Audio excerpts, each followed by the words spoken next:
On today's Locked On Thunder podcast, the Oklahoma City Thunder finally know their first round opponent. It's the Memphis Grizzlies.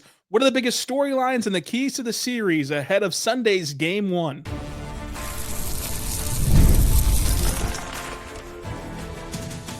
You are Locked On Thunder, your daily Oklahoma City Thunder podcast. Part of the Locked On Podcast Network, your team every day. Let's get it going on the Locked On Thunder podcast, on the Locked On Podcast Network, your team every day. I am your host, beat writer for Thunder on SI, Rylan Stiles. Follow me on Twitter at Rylan_Stiles. Follow the show on Twitter at LOThunderPod. On today's show, we finally have a Thunder first round matchup. It's the Thunder, it's the Grizzlies. We're going to preview it all with Brandon Rahbar, dailythunder.com, 1077 The Franchise, media luminary. Brandon Rahbar, how you doing today? I'm excited to talk Thunder Grizzlies. We are recording this just after the Grizzlies and Mavs played, so we are just now finding out who the Thunder's first round opponent's going to be. So I'm excited. I'm excited about this series. It felt like it was like destined to be OKC, Memphis. Like it just felt like it. It felt like it was going to happen. I don't think any of us thought that, the Grizzlies were going to beat the Warriors. And it felt like the Grizz had to beat the Mavs with what was going on with the Mavs this season. So just feels right.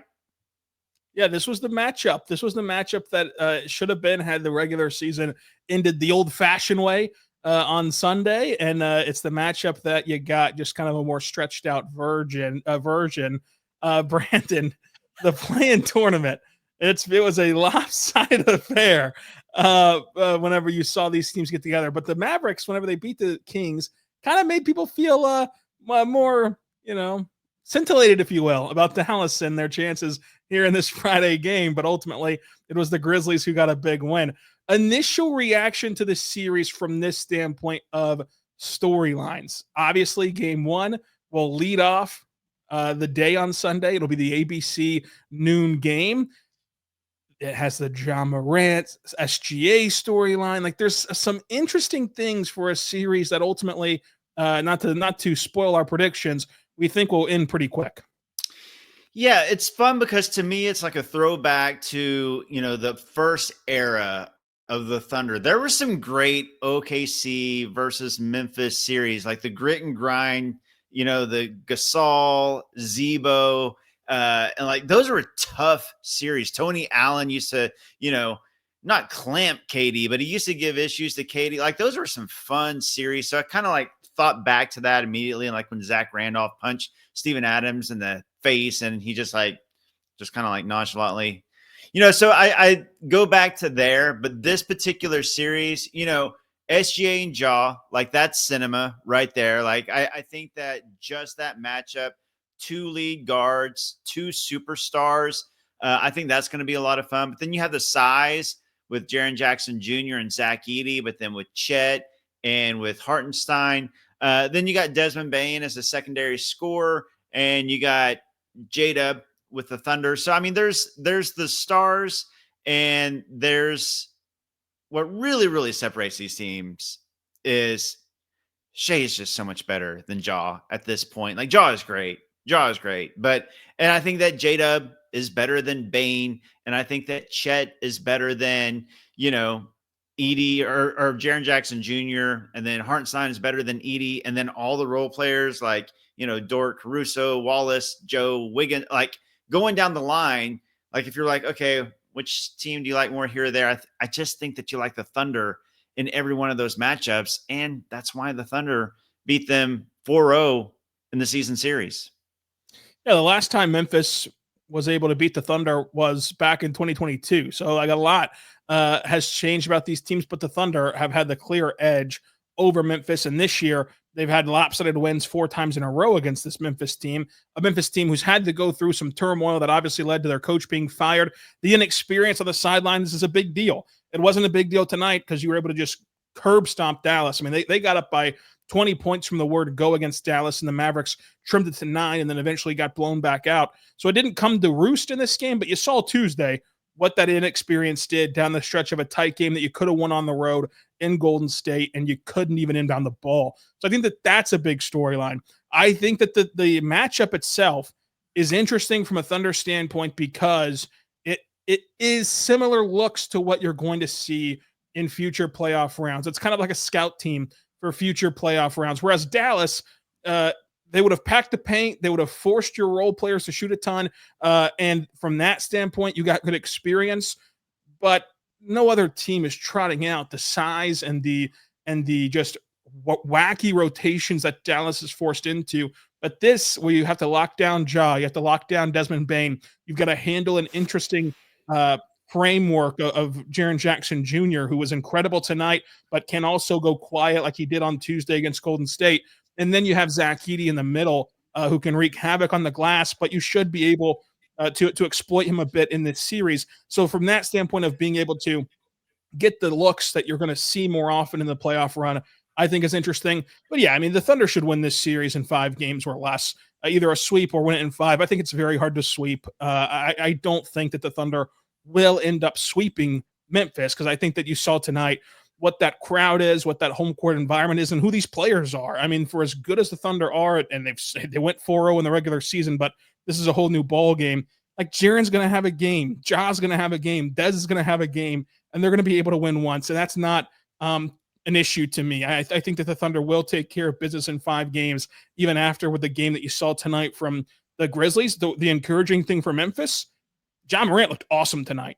Like, I know that you look at this game and he only shoots 29% from the floor, but just his movements on the court and his activity from the word go defensively, he ends up with 3 steals. Like, all that stuff physically looked way better than you could have imagined after seeing him get hurt against the Golden State Warriors. So he looks to be good to go for the future with the series starting on Sunday. I'm just excited for this first round series, Brandon.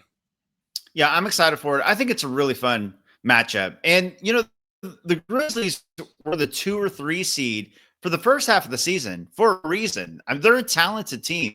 Like, when I was going through and, you know, talking about, you know, liking all the Thunder matchups more, that's not to minimize what the Grizzlies are. It's just, you know, kind of a testament to what the Thunder are. But Memphis has some talent. I mean, this team was the up and coming team that, you know, everybody talked about. That was like the flavor of the year a few years ago, before, you know, all the turmoil they've had over the last few years. But Ja, Bane, and Jaren Jackson Jr., I mean, you got a defensive player of the year in JJJ, Desmond Bane. You got a bodybuilder that can shoot, you know, 40% from 3. And then you got Ja, who's just like, you know, one of the most athletic, exciting players in the game. And you have some really nice role players. So, a great point with the Memphis home crowd. Of course, the OKC crowd is going to be nuts. Loud City is going to be earning their name, I know, absolutely, in the playoffs. But the Memphis crowd is great as well. I think this is a fun matchup. And I think it's a matchup, you know, that will, you know, it's not like the Pelicans last year without Zion Williamson, you know, when they just had Brandon Ingram and then some role players. This is a talented team. Yeah, they're the 8th seed, but the West is stacked. I mean, to be the 8th seed and just be a game or 2 behind teams like the Warriors and the Wolves, I mean, it shows that the Grizzlies are talented, and they were close to beating the Warriors. I mean, that was a game on the road at Golden State, and the Grizz almost pulled that off, and then they dominated the Mavs tonight. They're a talented team. Yeah, and that's another storyline for this series. I mean, you have the SGA factor, you have the Edey and Jaren Jackson front court against the Thunder's front court factor, and then you have the fact that Memphis, while they have talent, they've really, you know, they've dumped 4 rotational players either via injury or via trade since the trade deadline, including Jalen Wells, who even though he's a rookie, would have played a big part in what Memphis is trying to do. So their lack of depth. But the next time that this version of the Grizzlies wins a big game against a good team is the very first time they've ever done it. So can they get their first big win against a really quality opponent in the playoffs? I think that they will get a win. But it's just a team who we've seen all season long not be able to play well against quality teams. It's what got their coach fired, because they figured that they should have been winning some of these games, versus a team who's beat all comers and has the best record in the NBA. Sometimes it is that simple, but we'll talk about keys to the series to make that so for Oklahoma City and give our predictions for the NBA playoffs, all coming up. But first, I want to say right now, better good friends over at Upwork. Go check out Upwork today because they're awesome. If you're trying to scale your business, the right expertise is there for you at the right time.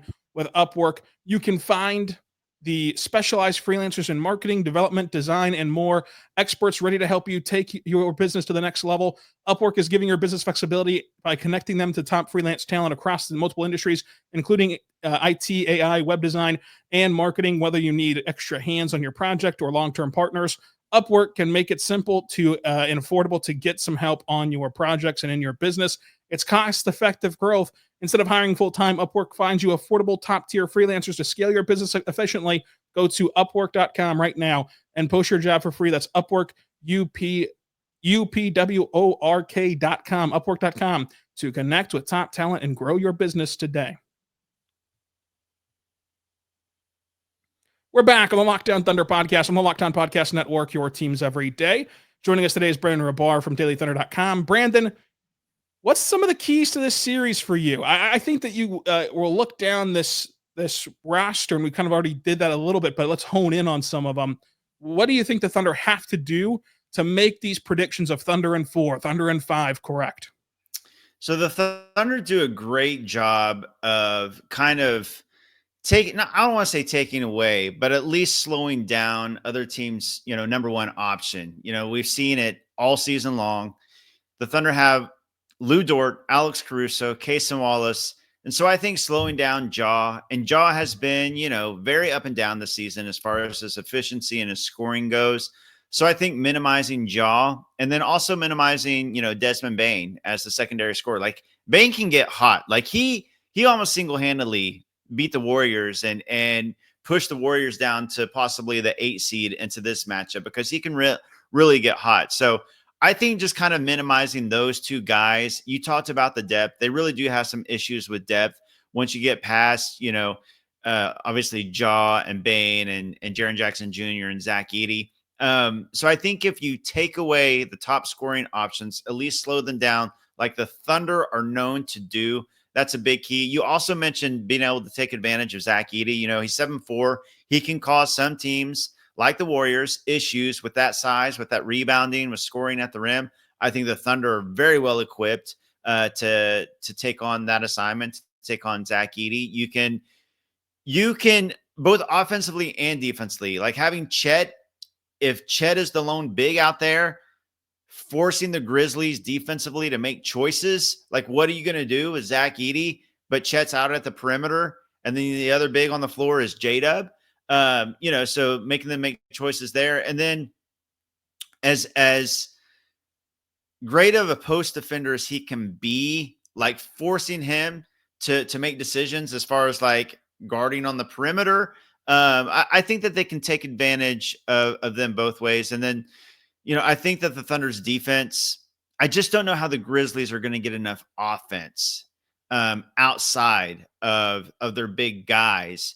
And so I think those are kind of the keys.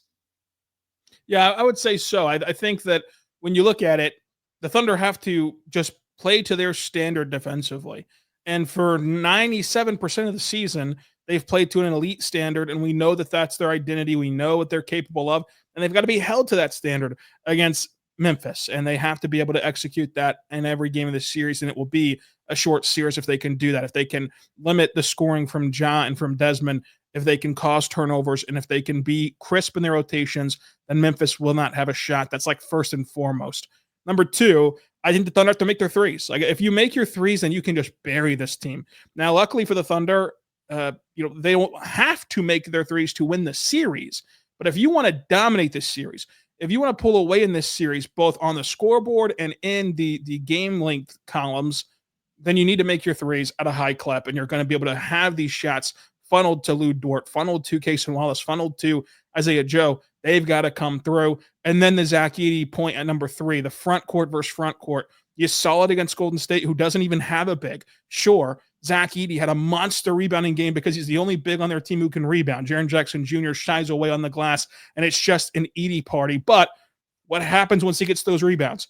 He's not very efficient at putting them back into the cup. He's not very efficient with even holding on to the basketball. He has too many turnovers. They got him in foul trouble, and they got the switches constantly. It was like Memphis was just giving it to them to let Jimmy Butler take on Zach Edey. And those are things you have to capitalize on. And not overthink, right? Because you don't want to compound that. You don't want to overthink things. For example, what I'm envisioning is like Chet Holmgren, who's a very fiery, competitive guy, and he sees this giant in front of him, and he wants to prove that, like, okay, our two bodies are talked about completely different, and I want to prove that I can handle this matchup. And then he's overzealous trying to block a shot against a clumsy big man at the rim who's swinging his arms around, and then you end up fouling him because he's kind of wiping his arms through to go get a shot, and that's all on Chet. That you cannot give away those fouls if you're Chet Holmgren, because you don't want Chet in foul trouble. Same thing with Isaiah Hartenstein, who's not going to back down to those post moves by Edey, but that bumping and those collisions could lead to foul trouble on the Thunder front court. Just play within yourself against Zach Edey, play within yourself against this team in the front court. And if you do those three things, I think that you're in store for a very quick series. Yeah, I completely agree. I'm with you. I know that we'll probably pick at the end of this thing. I think it'll be a quick series. I imagine the Grizz, at home are going to come out with some fight. But, game one in OKC, this crowd is going to be nuts. The Thunder are going to be rested. Another key here is, like, the Grizzlies just played late Friday night, and they're going to have to, get to OKC and play Sunday at noon. Like, that is such a quick turnaround. And meanwhile, you have this Thunder team that's going to be ready to play. Like, a lot of the starters didn't play the last 3 games. None of them played the last 2 games. So you got a week off there. You got a week off for the play. I think the Thunder are going to come in hot and ready to play. I know there's a whole like rest versus rust thing, but these guys have been practicing. They've been in the gym. They haven't forgotten how to shoot. Like, sure, maybe the first, few minutes, it's playoff basketball. Emotions are high. The crowd is nuts. But they're going to find rhythm just fine quickly. Like, first quarter of game one, I just think that they're going to come out. I think that, coming out and swinging the first punch and, kind of putting your stamp on the series right off the bat and just playing with that physicality that they've played with, all year long and swarming and taking that defense to another level. Like, we've seen this defense play at 100% all season. So it's like, how can it get better in the playoffs? Because defense gets better and more intense in the playoffs, right? Like, everybody fights harder, but it seems like the Thunder, more than any other team, already go at 100, but it's kind of like Spinal Tap. Like, this thing goes to 11, like it's off the charts. Okay. You know what I'm talking about? Yeah. I got you. I like that one. Yeah. So it's kind of like, can the Thunder turn it to 11? Like, they've gone at 100%. Can they go, to another level in the playoffs? So I'd like to see them come out and do that from the bat. And that's what's so interesting too about the playoffs is, like, one of the ways would just be the physicality that the Thunder play with in the regular season, which led them to being one of the teams that fouled the most in the NBA in the regular season. But whenever those whistles get swallowed, then by nature of the playoffs and the refs letting them play through more physicality, does that inherently make the Thunder defense better because they're not getting called for fouls? They're being more aggressive and they're being able to just take the ball away from their opponents. We'll have to see on that front. Now, I'm going to give you 2 X factors, one from each team, because I want to go first because I didn't prep you for this, so you'll have time to think of your 2 X factors. My number 1 X factor from Memphis, Scottie Pippen Jr. Now, tonight he had a nice scoring night, 13 points on 50% shooting, but to me it has nothing to do with his scoring because he was not a great scorer against Golden State. He was kind of inefficient in that game. It's his defense. Like, he just harassed and hounded Steph Curry, who was trotting all over the floor, and he had highlight plays, and Steph Curry was awesome, but it was not an easy, explosive game from Steph. He had to work for that massive game in Golden State Tuesday. Tonight, of course, there was no marquee matchup, but you still saw his defensive intensity. You still saw his physicality. You still saw the leverage that he plays with playing up underneath guards and being able to make them uncomfortable and make their passes airmailed and just take it away from them himself. So I like Scottie Pippen Jr. as a guy to be a pest on SGA. And if you're Memphis, if you get an uncomfortable SGA game even once this series, you have to take advantage, and that has to be coupled with what we're talking about from John and from Dez and from Jaren Jackson Jr. to help you go get that series win. But I think that this team can only go as far as Scottie Pippen Jr. can help them defend J-Dub and Shai. Now, it's going to be a very tough matchup, though, because the size differential is massive. Scottie Pippen Jr. is only 6'1", 170 pounds. So, like, can he even defend Shai? It's going to have to be Dez, but you're going to have to call on these guys to get stops. And the Thunder are positionally big. Like their best scorers are Shai, are J-Dub, are Chet. Your best defenders are Dez, Jaren, and Scottie Pippen. There's not really anywhere to stick Scottie Pippen. So can you find a matchup that you really like for Scottie if you're Memphis and trust Scottie to defend that is actually impactful? Because, for example, if the only matchup that you feel good about him defending is like Wiggins or Cason, with all due respect to those guys, in a playoff series, that's not the best use of one of your best defenders on your roster. So how he holds up against obviously oversized players that he should not be guarding logically, but just logistically he's going to have to. I think that that's a big X factor for Memphis. For the Thunder, I will say that the X factor in this series is going to be Cason Wallace. I think that Cason Wallace, I would start him in this series. I just have so much belief in the idea that you want to make Chet as comfortable as possible from the word go. You want to make this team as comfortable as possible from the word go. To me, they look more comfortable with one big on the floor still. And I think that you can set a tone defensively with Cason. But aside from that, aside from my love fest with starting Cason Wallace, just him as a player, we've seen all season long how he's gotten better playing off the catch. He's also a really good play finisher. How much does all that translate now to his second ever postseason and his second ever season? How much does that translate to the biggest moments where if this is a guy that you see from the word go in this series that brings the ball up and goes to the rim and gets a bucket, or attacks a hard closeout and just yams on it at the rim, or is knocking down his threes at a high clip off the catch, like that elevates how good you already think this team is if you can trust him and add him to that group of trusted scorers for the Thunder. So I think that this could be a big confident series for him, because I think that there's going to be errant passes. There's going to be ways to get him going in transition and get him going in the passing lanes, and defensively we know what he's capable of. And if that defense translates to the offense and we see him be a better creator like we have this regular season, but actually see it in the postseason this time, then you're feeling good heading into round two. Really good. But Brandon, I want your X factors coming up. It's called the T's in the business, folks. So I want to tell you right now about our good friends over at Monarch Money. Have you ever checked your bank account and wondered where did all the money go? Between dining out, online shopping, Memphis Airbnbs, and entertainment, it's easy to lose track. That's where Monarch Money comes in. It's your personal CFO, giving you full visibility and control over your finances. Monarch Money isn't just a budgeting app. It's a complete financial command center. You can track your accounts, investments, and spending all in one place. So you stop just managing your money and start building wealth.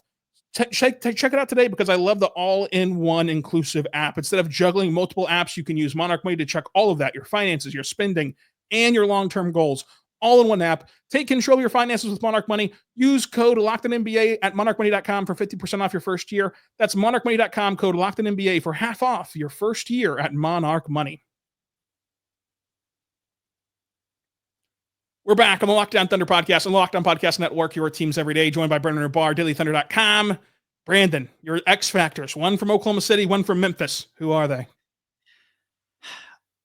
I like both your picks, by the way, and I think you might have stole my OKC one, but that's okay because I had two more in as backups. But first for the Grizzlies, I'm going to go with Santi Aldama. I really, really like him. And, you know, we were talking about their depth being an issue and like, where's their scoring going to come from outside of Jaw, Bane, Jaren Jackson Jr., and then like whatever, you know, putbacks or, you know, easy stuff that Edey may get at the rim.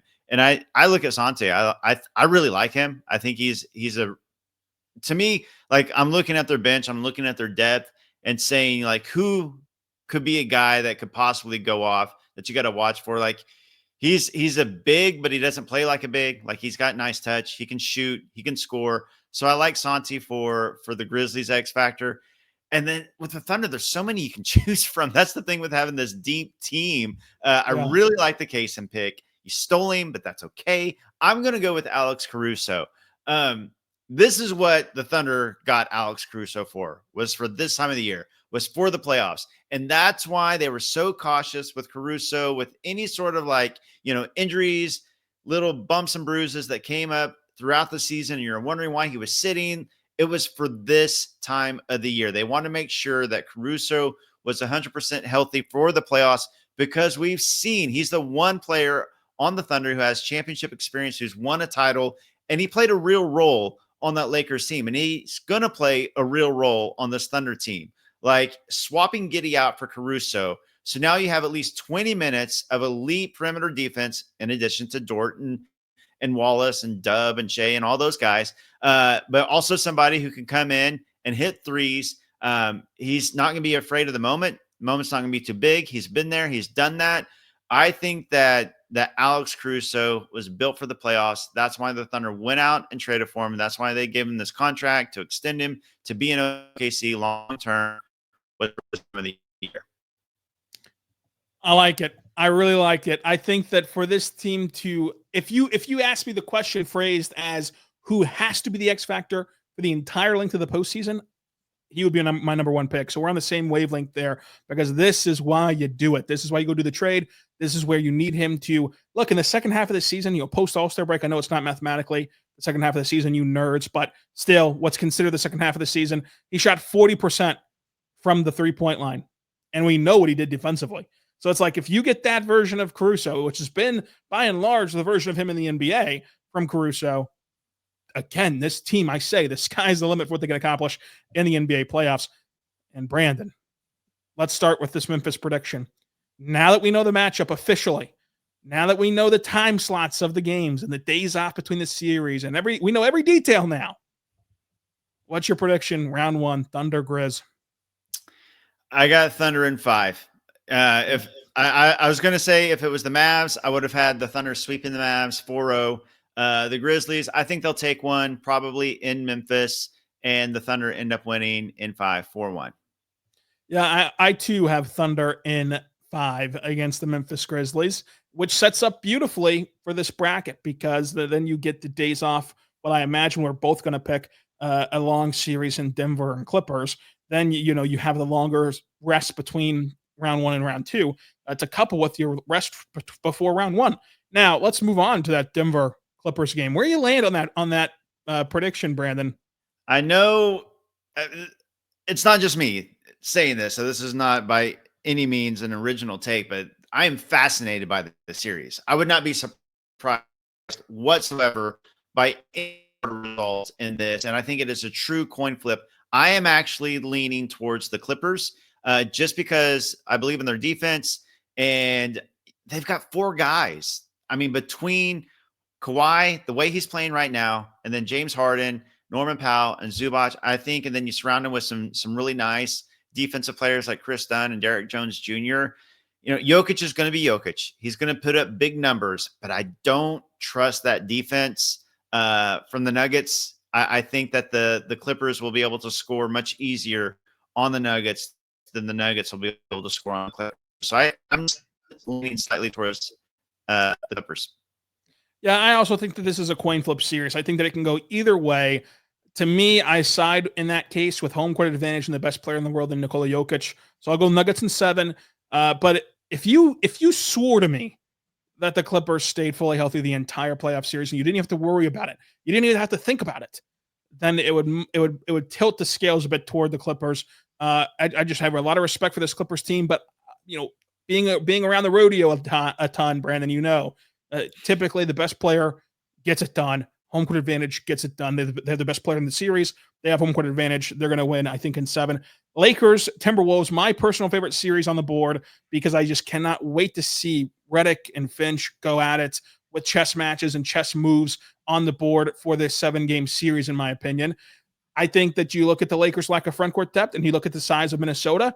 How do you manage that size? Do you try to overwhelm them with size if you're Minnesota? Do you try to match them in small ball? Because your version of small ball is still bigger than their version of small ball if you're Minnesota. So you can kind of fight fire with fire in that way. It's hard to ever question Ant Edwards, but they have Luka Doncic. They have LeBron James. They have Austin Reeves. Give me Lakers in 7. I've got Lakers in 7 as well. And I hate making that pick because I feel like everybody's underrating the Wolves only because nobody is picking the Wolves. Everybody's going with the Lakers. And I think the Wolves are a more complete team. They're a deeper team. They have a better defense. They have more size. But the other team has LeBron, Luka, and Austin Reeves. And home court advantage is just so – and the Lakers whistle So it's really, really tough for me to choose against LA. So yeah, Lakers and 7 for me too. The hardest series to predict for me, Rockets, Warriors. I love the Rockets defense. I love the Rockets story. I love the Houston Rockets core identity of like Jalen Green's my guy. If you listen to the show long enough to experience his pre-draft process where I called him a future multi-time NBA scoring champion, isn't panning out quite yet. I love Jalen Green. He's my guy. I think that this season, no matter how it ends for Houston, should be considered a massive success. But they don't have a number one scoring option. And typically in the playoffs, teams that don't have the number one scoring option lose. And the Golden State Warriors have Jimmy Butler in the playoffs and Steph Curry. Give me Warriors in 6 to win this first round series. Yeah, I got the Warriors in 6 as well for a lot of the same reasons. I feel bad for Houston because nobody's picking them. They're a 2 seed. I mean, they've got to be the biggest underdog 2 seed of all time because nobody's choosing them. But the Warriors aren't a typical 7 seed either. That's the thing. And in the playoffs, when you have Steph Curry and you have Jimmy Butler, you've got the 2 best players in the series. Like, no offense whatsoever to the Rockets, because I'm completely impressed with what the Rockets did this season. They have an incredibly bright future, and they've got some really, really nice pieces to build around. And by the way, I think Amin Thompson is going to give Steph Curry all kinds of fits this series. Like, he's going to defend him really, really well. But at the end of the day, it's just so hard to choose against a team that's going to have the 2 best players in Curry and Butler. Yeah, I totally agree. Let's go round 2 of the West playoffs. Thunder Nugs. I have that. You have Thunder Clippers. I've got Thunder in 6 over Denver. They win it in the Mile High City, which is a bit of a fun wrinkle. I think that Jokic is to be feared. I think that Jokic is an awesome player and is a riser. I think that the Nuggets are a bit underrated because would it shock you if Jamal Murray, who's allegedly feeling the best he's felt in a while, and Michael Porter Jr. and Christian Brown put together a good series? No, like they've done it before. But the Russell Westbrook factor of having to lean on him in the playoffs, and the just fact of the matter that the Thunder are the better team. Like, it's time to put the reservations away. It's time to stop running from what's true and what's factual. The Thunder are just the better basketball team. And for the Thunder to have the bracket break this way, where you're either playing the Nuggets or the Clippers for the right to go to the Western Conference Finals, you've got to take care of business against one quality matchup, one very good team, but it's just one that you have to get through. Give me Thunder in 6 over the Denver Nuggets. And now you're picking Thunder Clippers. Yeah, so the Clippers have been really, really hot. I believe they've won 13 of 15. Their only 2 losses were to the Thunder and the Cavs. But that Thunder game was pretty telling because the Thunder went to LA after they just won a bunch in a row. They were incredibly hot. They were fully healthy. The Thunder were not fully healthy. If I remember right, I think J-Dub was missing that game. And the Thunder go in there and win that. It was a close one, came down to the clutch, and the Thunder won that game. Look, the Clippers have been impressive, but they're going to have issues if they play the Thunder because of the young lades and the athleticism. And again, the Thunder are just the better team, more equipped to handle James Harden with Lou Dort and Kawhi Leonard with either, take your pick of J-Dub or Caruso or Cason or whoever it's going to be, and Norman Powell. The Thunder are just more equipped. I like the Thunder also in 6 to win in LA. So you have Golden State and you have the Lakers. I'm going Lakers in 6. Where are you going? Tough. I think the Warriors pose a potential issue for the Lakers. I really do. I would not be surprised either way with this one. Ultimately, though, it's hard for me to choose against LeBron, Luka, and Austin Reeves in LA. Home court advantage. I hate to keep picking Lakers in 7. I did it with the Wolves, but I got Lakers in 7 against the Warriors as well. All right. The toughest matchup on the board. Thunder, Lakers. I have it going 7 games. I think that Luka Doncic is a real problem for the Thunder. Even last year in the playoffs, where he didn't have the Scottie scoring output, and that's a credit to Lou Dort. It's a credit to the Thunder.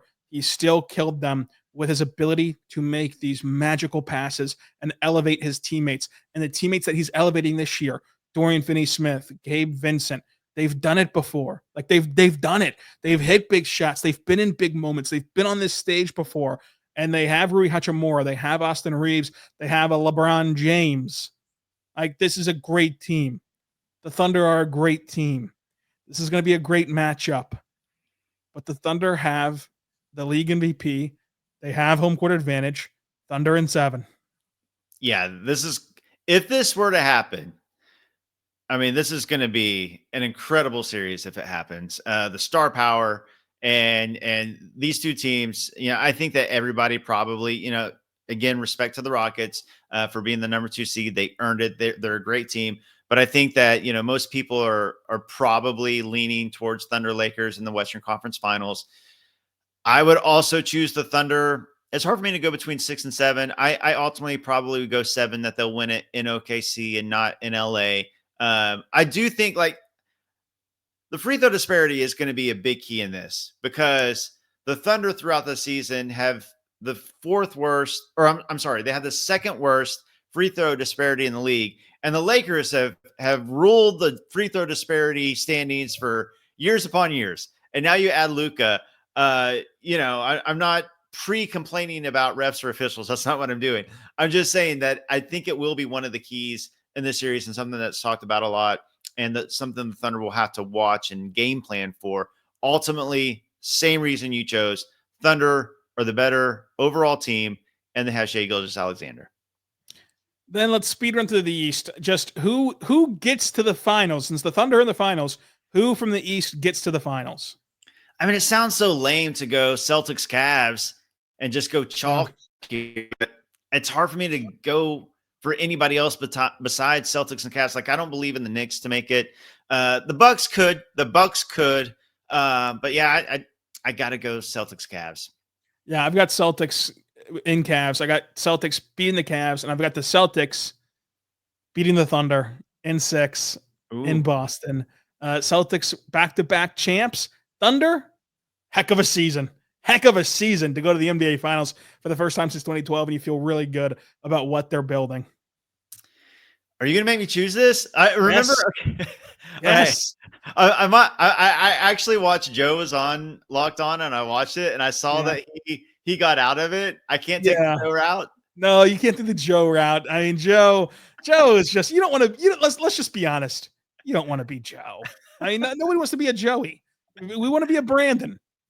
Brandon, you have the best predictions ever on this show's history, calling Topic, calling Cason Wallace. Where's the confidence of Brandon Stradamus here? That's why there's pressure, because I've had these picks that have panned out. So, I'd like to keep my record intact. Look, I did say preseason, and this wasn't, an original take either. I thought it would be Thunder Celtics. Nothing has changed. I still think it's going to be Thunder Celtics. I thought it was going to be a coin flip series. I think this will be a coin flip series. The Thunder beat the Celtics 2-0 in the regular season, and they look good doing it. And the Thunder do pose some serious issues for the Celtics. Now, the one thing that you can say against the Thunder is the youth, the inexperience, the bright lights. But Rylan, if they get all the way to the NBA Finals, that means they've overcome the bright lights of the Western Conference Finals against either the Lakers or Warriors, most likely. They've beaten Jokic or that Clippers team. So I think that they're ready for the bright lights of the NBA Finals. And they have home court advantage, and they will have the best player in the series. So give me the Thunder in 7. Brand Stradamus. Can he go 3 for 3? Can he go 3 for 3? Look at that pressure, though. And the Thunder win the NBA championship. That would be one prediction, Brandon, I'd love to be proven wrong on, because it means some great experiences for us in the media if the Thunder are able to go all the way and win the NBA championship. But we'll be here every step of the way on Locked On Thunder, covering it all. Brandon, I hope that you'll be back with us covering it all next week and in future weeks as we really ramp up in playoff form. Pot 11, we're really just cranking them out. We'll have a crossover episode with Locked On Grizzlies coming up, as always, before game 1 of the first round series. Brandon, thanks again for joining us. And until next time, be good and be good to one another.